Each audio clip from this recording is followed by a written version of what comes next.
Tira el centro, clave, gol! Gol! Bonjour tout le monde, quel plaisir de vous retrouver pour ce podcast 52. 52, c'est pas rien ça les enfants. Alors autant vous dire que je suis plus que jamais le lapin dans Alice au pays des merveilles. Je cours, j'ai un rendez-vous.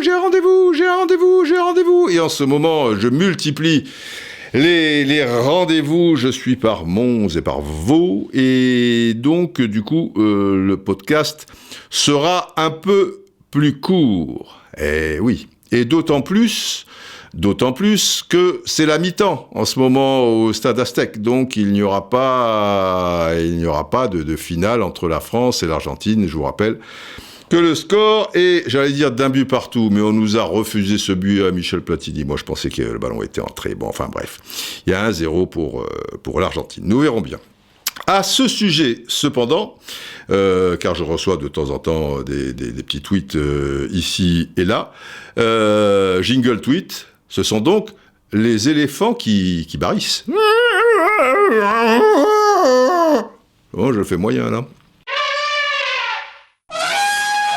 Alors, d'une manière générale, concernant cette fameuse histoire des Neptuniens, mais vous réaliserez en 2030, et déjà en 2028, en 2030 on rejoue le match, mais en 2028 ils arrivent. Vous réaliserez que c'est loin d'être un délire tout ça, mais quoi qu'il en soit, Julien Selman, @JSDEVDroid,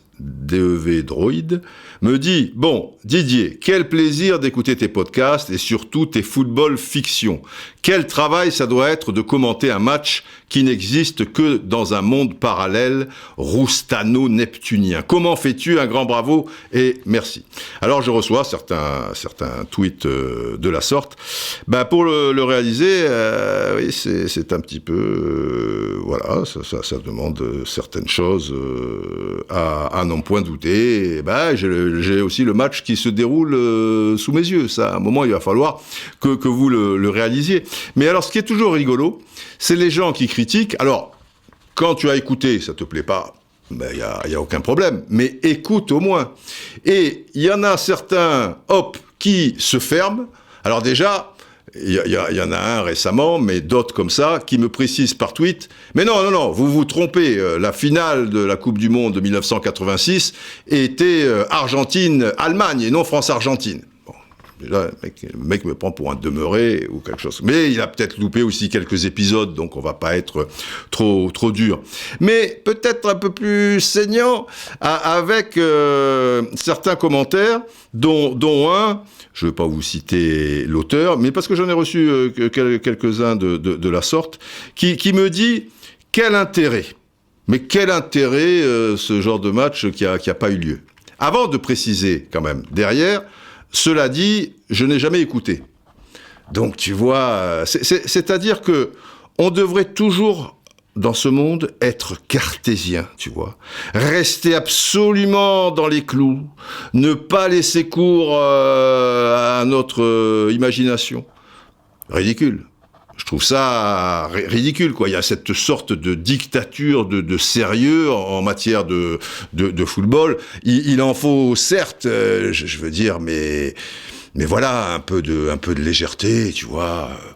Tranquille, hein? Tranquilo, comme me disait un vieil ami argentin quand j'étais un petit peu excité. Il me disait « Didier, tranquilo. » Ah, j'ai dit « Ouais, tranquille. » Mais là, bon, Didier, tranquilo. C'était son grand truc. Didier, tranquilo. C'est comme le chien de mon vieil ami Francis Huertas, peu cher. Chaque fois, il lui disait, il s'appelait Josip Skoblar, parce que Francis était un fou de l'OM à l'époque où il y avait Skoblar, et son grand truc c'était de dire Josip, donc au chien, no saltar. Donc tu vois, c'était pavlovien, quoi. Tu vas dire Josip, no saltar. Et l'autre c'est Didier, tranquilo. Bon, voilà. Il y a des choses comme ça, mais je m'égare. Alors, ridicule, c'est donc le titre de ce podcast 52. Bon, ridicule, qu'est-ce qui est ridicule dans le football? Bah, des tas de choses, et parmi elles, le manque de recul que nous pouvons avoir par rapport aux résultats, qui malheureusement, le plus souvent, influencent beaucoup trop nos commentaires de spécialistes, entre guillemets, comme ceux des supporters, des aficionados, quoi. Écoutez ce témoignage de Guardiola à l'issue de la victoire de City sur le Real, récemment, donc, à Bernabéu, à Madrid. Guardiola.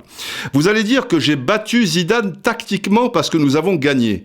Quand vous gagnez, tout est rose, et les entraîneurs qui gagnent sont les plus intelligents. Et c'est l'inverse quand vous perdez. Hein? Derrière ça, on a envie de rajouter, peut-être qu'il en mourrait d'envie, Pep, de rajouter ridicule. Tiens, on va revenir dans ce podcast 52 sur ce match très intéressant et sur bien d'autres choses encore. Alors, ce match,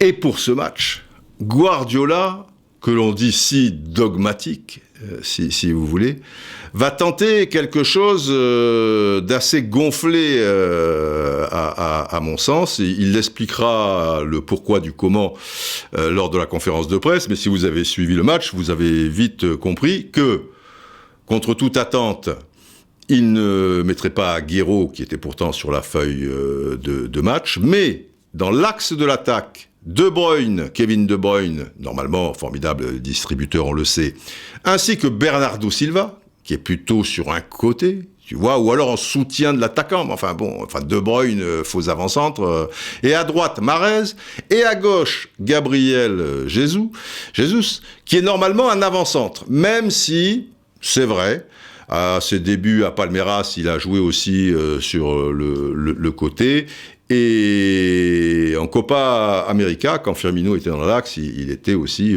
plutôt sur un côté. Mais c'est pas sa spécialité, si vous voulez. Mais au-delà de ça, De Bruyne, quoi. De Bruyne.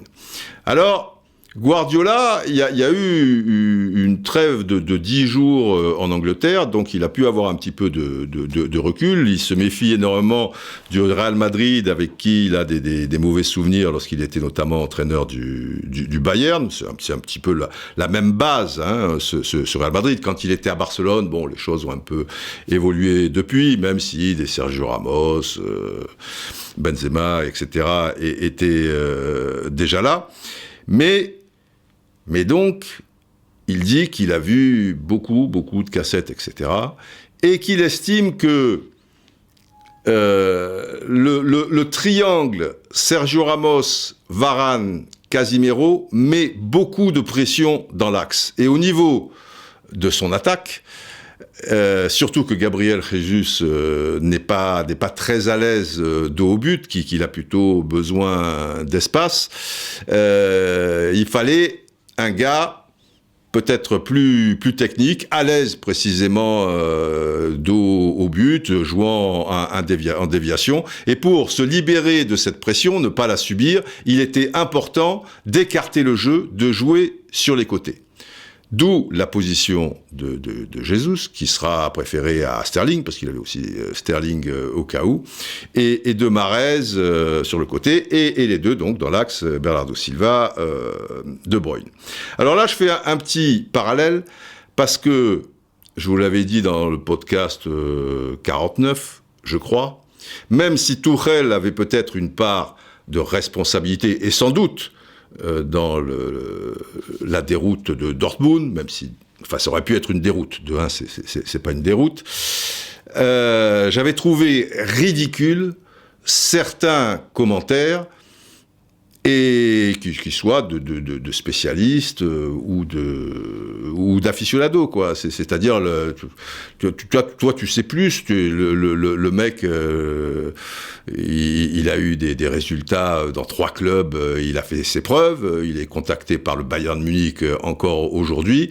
Mais le mec est un crétin. Et toi, tu as le cul sur ta chaise tranquille. Tu fais pas les entraînements. Tu sais pas les degrés de forme des uns et des autres et trucs. Mais tu pars du principe que si il a changé cette histoire des 4 fantastiques sensiblement au dernier moment, même s'il avait testé un petit peu dans le match d'avant, mais c'était, contre Dijon, c'était pas un adversaire effectivement très, très représentatif, cette histoire de 3 dans l'axe. Mais toi, tu sais mieux que lui. Et quand tu arrives à ce niveau d'extrémité et d'excès, moi, je trouve ça ridicule. Et sa tactique, à la base, ne me paraissait pas ridicule par rapport à l'adversaire, parce que Guardiola, tout ça, c'est aussi par rapport au Real Madrid et certaines spécificités du jeu de la Casablanca. Et après, il faut tenir compte aussi, comme je vous l'avais expliqué, mais ça des spécialistes l'ont expliqué aussi, des degrés de forme des uns et des autres, et entre Marquinhos et Thiago Silva qui revenaient de blessure, et Neymar qui n'avait pas joué depuis la nuit des temps, alors que Tourelle, lui, souhaitait qu'il joue un petit peu avant, qu'on le teste, qu'il soit un petit peu dans le coup, et le service médical, peut-être Leonardo aussi au-dessus, ne le souhaitait pas. Voilà. Après, si dans l'animation, les joueurs, ils sont pas trop à la hauteur, s'ils sont pas compacts pour les raisons que l'on sait, si l'adversaire réalise un grand match, qui a été le cas de Dortmund, etc., bah oui, il arrive ce qu'il arrive. Mais à la base, c'était pas le dernier des abrutis d'avoir mis ce système en place, même si un autre système avait été étudié. Mais quand il avait été étudié, les 4 fantastiques, ils étaient en forme, et Thiago Silva n'avait pas encore sa blessure... etc., etc. Sinon, Guardiola, comme je vous l'ai expliqué, il gagne. Mais s'il perd, si on suit votre logique, puisque c'est toujours par rapport au résultat, de toute manière, ou par rapport un peu aux événements du match, eh ben, je veux dire, s'il perd, c'est l'abruti de service aussi. Ce qui est totalement ridicule. De même que dire, sous prétexte qu'il a réussi ce coup, enfin que le résultat donne raison à ce coup de bluff, n'entraîne pas nécessairement une supériorité tactique dans son match à distance avec Zidane. Parce que si on évalue bien les choses, moi j'ai bien vu le match, et il est important aussi de le revoir à tête reposée, parce que quand on le voit, on est en train de bosser, mais en même temps, on voit aussi Lyon, ça parle, ça ceci, ça cela, vous êtes sur le plateau, vous bossez, et il y a des choses qui vous échappent. Donc, autant bien faire les choses. Le premier quart d'heure, ils prennent l'eau. Et le Real Madrid joue très bien. Après, ça se stabilise un peu, et c'est vrai que peut-être, bizarrement, à la mi-temps, on peut dire qu'il y a une occasion très nette des deux côtés, et peut-être une un peu plus de City. Après, rectifie un peu le tir en deuxième mi-temps, et c'est vrai qu'ils font une très bonne entame de deuxième période. Mais, bizarrement, parce que c'est ça le football, bizarrement, c'est à ce moment-là que le Real Madrid ouvre la marque. Alors qu'après, à 1-0, et là tu vois que City a beaucoup de mal à s'en sortir, c'est à ce moment-là que City égalise. Et après, c'est un peu la folie. Il y a le penalty avec l'entrée de Sterling, et moins une, il y a un face-à-face entre Gabriel Jesus et Courtois, mais il y a la faute de Sergio Ramos, et donc le carton rouge. Kevin De Bruyne le déclarera lui-même. Quand nous étions meilleurs, nous avons concédé un but, et c'est quand eux étaient meilleurs que nous avons marqué notre but. C'est ça le football. Donc, il faut tenir compte de tout ça. Et il faut aussi tenir compte de quelque chose d'assez essentiel, c'est que Sergio Ramos a une occasion énorme aux alentours de la 70e minute. Et là, ça fait 2-0. Et j'aime autant vous dire qu'à 2-0, alors après, on ne sait pas, hein, peut-être qu'il gagne 5-2, City. Mais tout est bien posé pour que le Real gagne ce match. Alors, parler de coup de génie par rapport à ce qu'a imaginé Guardiola, on peut parler de coups. Ouais, ça, il a été sacrément joueur. Et finalement, le résultat lui donne raison. Les faits du match... Je suis pas sûr du tout, même si l'entame de deuxième période était bien. Et, par exemple, donc le Real Madrid perd ce match. Et ils vont gagner l'autre contre Barcelone, avec une deuxième mi-temps où ils ont un peu plus poussé. Mais, en première période, Barcelone peut faire la différence. Et après, c'est très compliqué.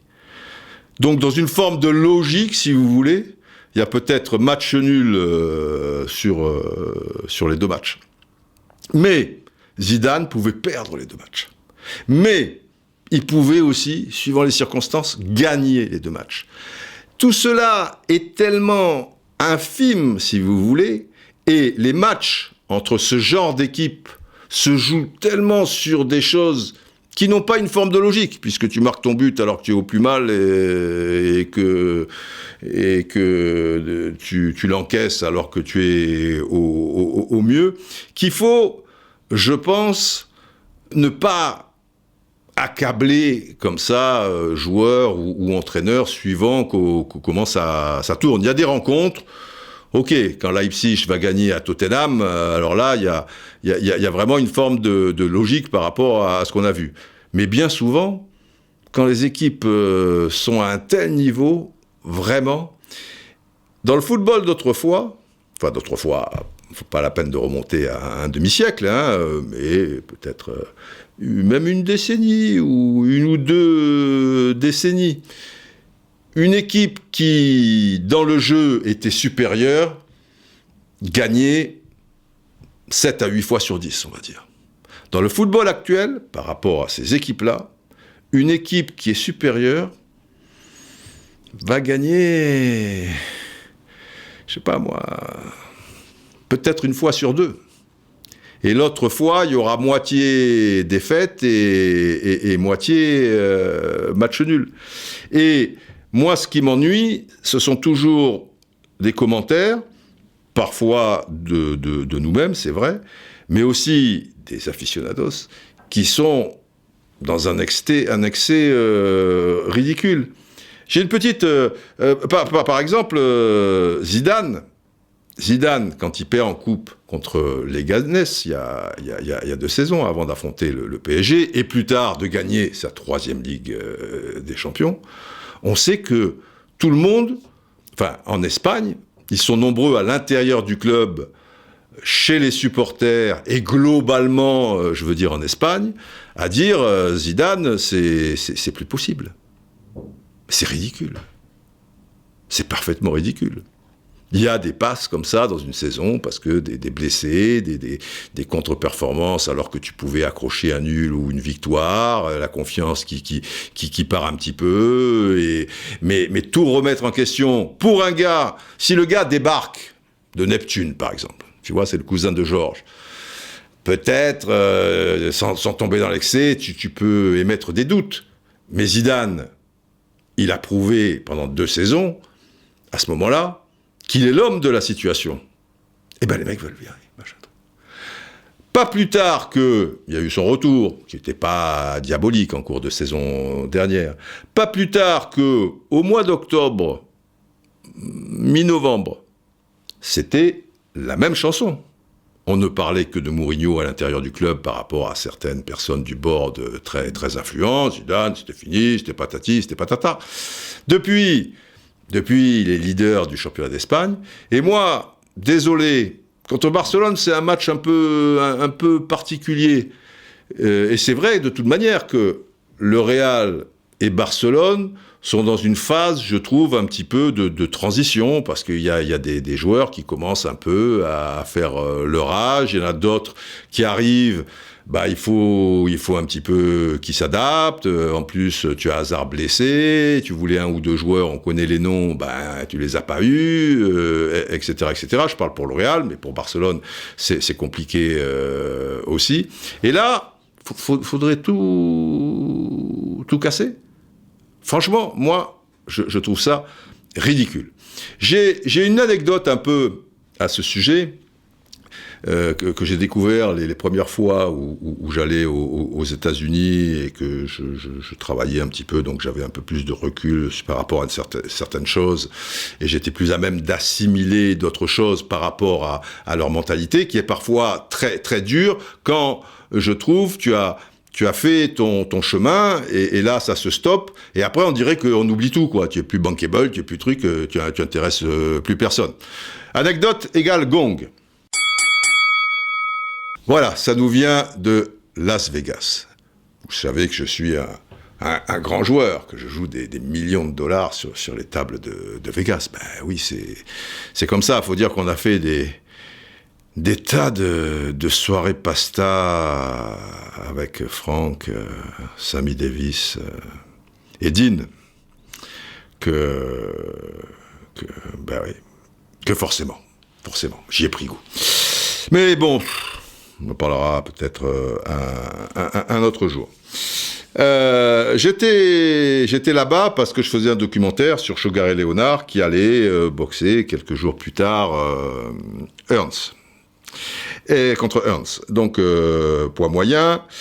Est-ce que c'était poids moyen à l'époque, si c'était pas un peu plus gros ou un peu plus lourd, enfin, peu importe. Mais dans un match de poids moyen au même endroit, au Caesar Palace, si vous voulez, le palace de Jules César, ce qui n'est pas rien, avec qui, évidemment, ce bon Jules, j'ai fait des soirées pasta au champagne assez fameuses.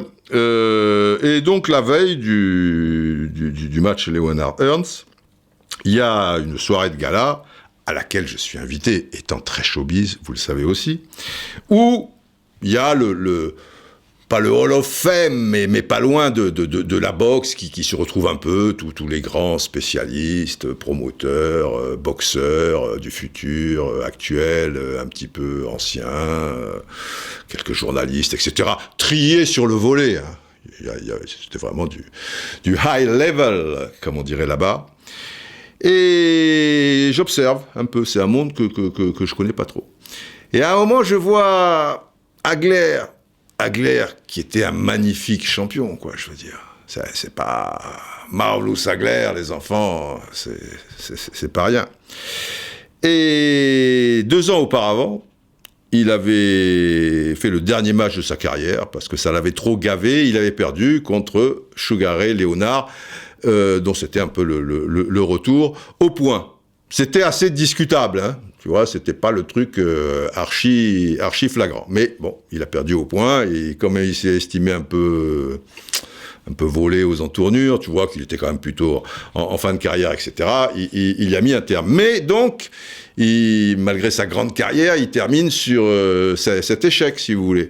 Et je vois qu'il y a pas grand monde autour de lui, tu vois, il y avait des bon. Et à un moment, je me renseigne, c'est pas qu'il avait la gale, quoi, tu vois, ou qu'il avait mangé trop d'ail, c'est que, voilà, quoi, les gens autour de moi, enfin, ceux auprès de qui je me suis renseigné, ils disaient, ouais, ça a été un grand champion, mais c'est fini, Hagler, il nous intéresse pas, qu'est-ce que tu veux qu'on aille interviewer Hagler, ou qu'est-ce que il faudrait un truc précis, tu vois, par rapport à quelque chose, donc Hagler, voilà. Bon, il était pas comme un pestiféré, si vous voulez. Excellent danseur, au demeurant. Mais, je me disais, putain, tu as Hagler, tu vas avoir un nid d'abeilles autour de lui, c'est la boxe, c'est machin, Ben non. Et c'est vrai que les Américains sont comme ça, quoi. Quand il est plus dans le truc, machin, il dit, c'est terminé. Et là, tu as le sentiment, alors, c'est pas le même exemple, parce que Zidane, il est encore dans le coup, il a pas arrêté sa carrière d'entraîneur, Tuchel non plus, machin, des trucs. Mais tu as l'impression que il y a un truc qui tourne mal, et ça devient je veux dire, pas des abrutis, mais tu te dis, oh là là, il a eu de la chance là, ou ça s'est bien goupillé là, ou truc, mais les mecs sont pas des cracks. Alors que là, on parle de cracks. Zidane, qui avait eu d'ailleurs la belle réaction de Guardiola, quand, après la victoire ric-rac 3-1 à Bernabéu devant le PSG, il avait anticipé les choses et il avait dit, si c'est pour me dire que ce soir j'ai battu Emery tactiquement ou j'ai machin, c'est même pas la peine, hein, voilà.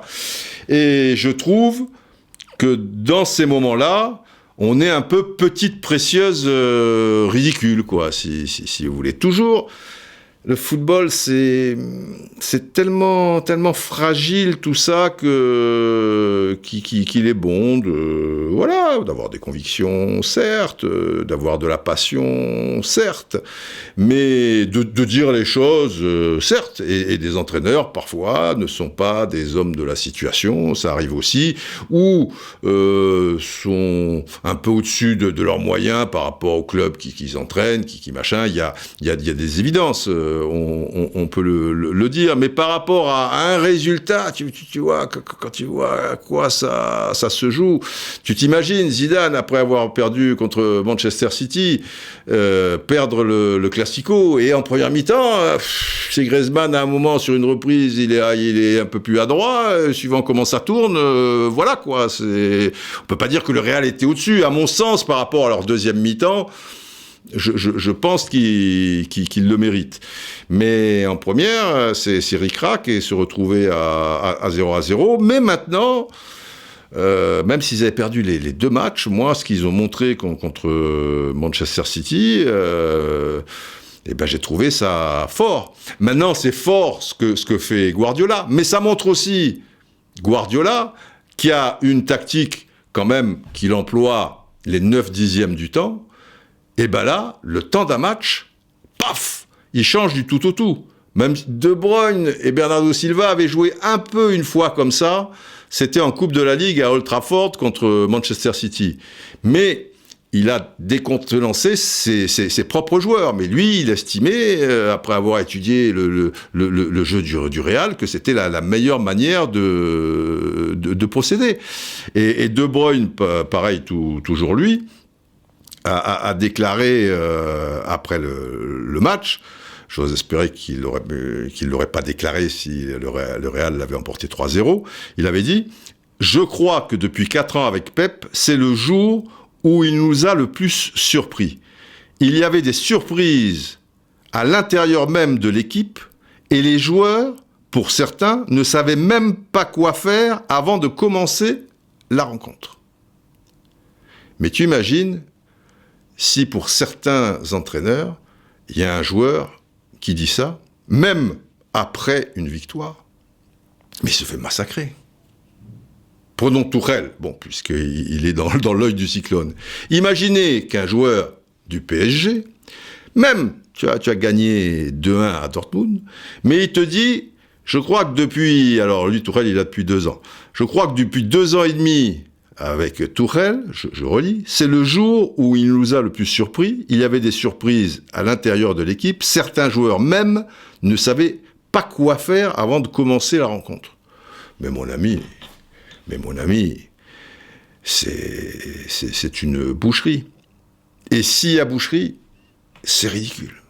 Complètement ridicule. Donc, je sais que ce n'est pas facile, qu'on est dans une société qui t'explique du matin au soir que si tu as gagné le winner, le patati patata, et ça date pas, voilà, c'est sur ces dernières années, et le football est donc le reflet de tout ça. Donc, même si le résultat a toujours été très important, oui, c'est ce qui détermine le truc, d'accord, mais c'est pas parce qu'on vous explique du matin au soir depuis des années, si vous suivez le foot, et à ce niveau-là, en particulier, entre ces équipes-là, je veux dire, c'est pas parce qu'on vous dit « tu as gagné, tu avais raison, tu as perdu, tu avais tort », non.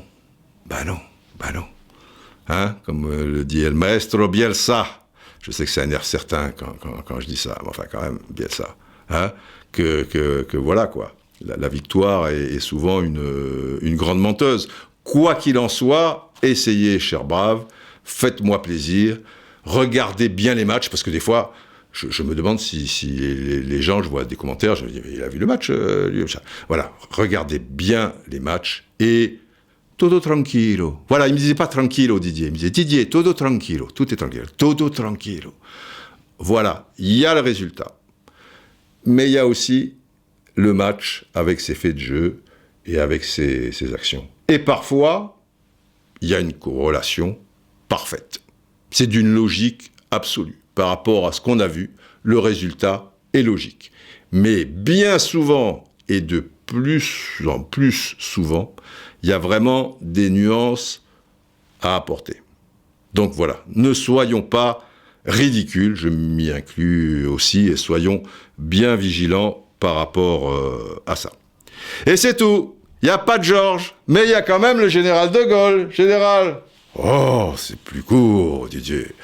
Mais j'aime bien quand c'est court aussi, oui, parce qu'il est tard. Oui, c'est vrai que je vous raconte pas ma vie, mais là, au moment où j'enregistre ce podcast, il est assez tard. Et d'ailleurs, ah oui, non, je vais conclure, Real, c'est pas Général, pardon, c'est pas une fausse sortie, je repars pas pour un quart d'heure. Le Real aussi, et Zidane aussi, change des choses. C'est pas parce que tu changes des choses alors que 9 fois sur 10 tu es plutôt dans telle tactique et que tu as pas eu le temps de les répéter. Guardiola, elle a d'ailleurs signalé, hein. Il a bien précisé tout ça aux joueurs, ils n'ont pas eu X temps pour le répéter. Après, il faut avoir des joueurs intelligents et qui s'adaptent aux situations, puisque tu changes même des fois des choses pendant le match. Et il y a des joueurs qui sont pas à leur poste ou qui évoluent, ou Isco, entre le match contre Manchester City, où Benzema a pas eu beaucoup de ballons à exploiter, où il était trop esselé. Et c'est vrai que comme il y a personne côté droit, contrairement à ce que tu lis sur la feuille de match, mais entre la feuille de match et l'animation de jeu, évidemment, il y a toujours une grande différence.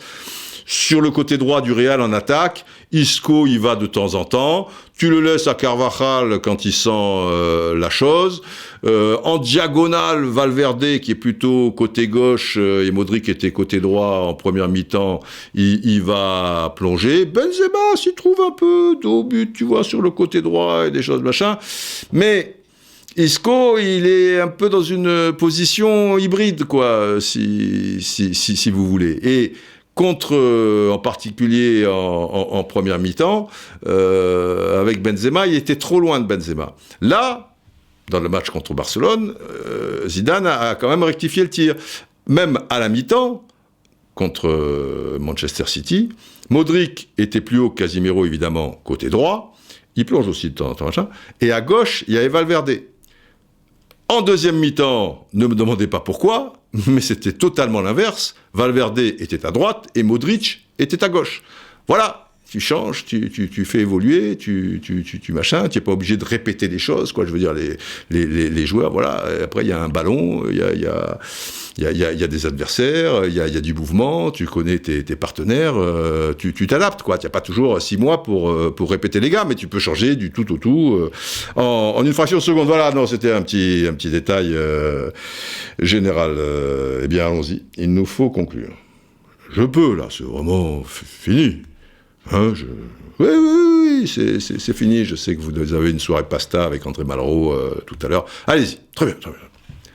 Longue vie au bas.